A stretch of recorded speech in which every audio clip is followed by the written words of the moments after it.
ఏం చేస్తున్నావు? బుడ్డోడిని సమ్మర్ హాలిడేస్కి మా ఇంటికాడ దించేసి వద్దామా? టికెట్స్ ఇవ్వాలా? నువ్వు ఫిక్స్ అయిపోయినావా ఆల్రెడీ? ఎందుకు సమ్మర్ హాలిడేస్కి?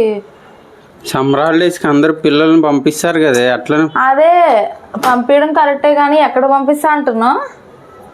ఎక్కడ పంపిస్తాం? మా మమ్మీ వాళ్ళు దూరంగా ఉన్నారు కాబట్టి అక్కడికే పంపిద్దాం. మీ మమ్మీ వాళ్ళ ఇంటికా?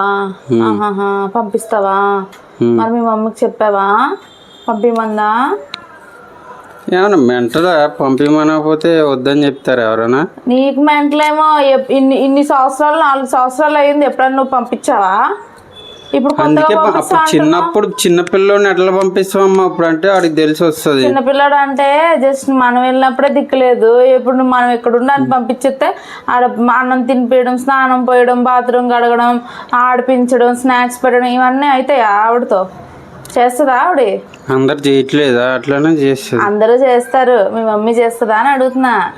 సర్లే అమ్మాయి, ఎందుకు కోపం వస్తుంది నీకు? సర్లే వద్దులే. నేను ఏమన్నా అడిగానా?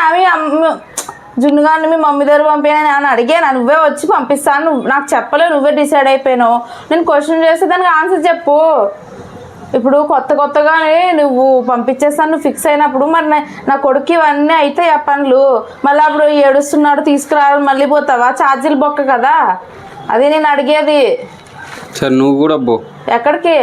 ఇద్దరు పోండి. నేను ఎందుకు పోతా? సమ్మర్ హాలిడేస్కి పోను. అసలు పోను. సమ్మర్ హాలిడేస్ లేదు, గిమ్మర్ హాలిడేస్ లేదు. నేను ఎవరింటికి పోను, నా ఇంట్లో నేను ఉంటా. ఓకేనా? సరే ఉండు. కొత్త ఆలోచనలు తెచ్చుకుని కొత్త చెప్పి మళ్ళీ నాకు చెప్తున్నాడు వచ్చి. సమ్మర్ హాలిడేస్ పోతాడంట. నువ్వు వెళ్ళు, 2 నెలలు ఉండరా పో, ప్రశాంతంగా ఉంటాను.